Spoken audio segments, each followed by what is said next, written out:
Forever is the strangest thing. It's shorter than you think. No think.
Longing is the music of our sphere.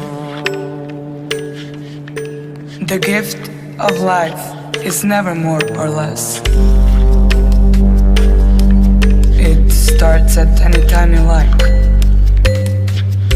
and ends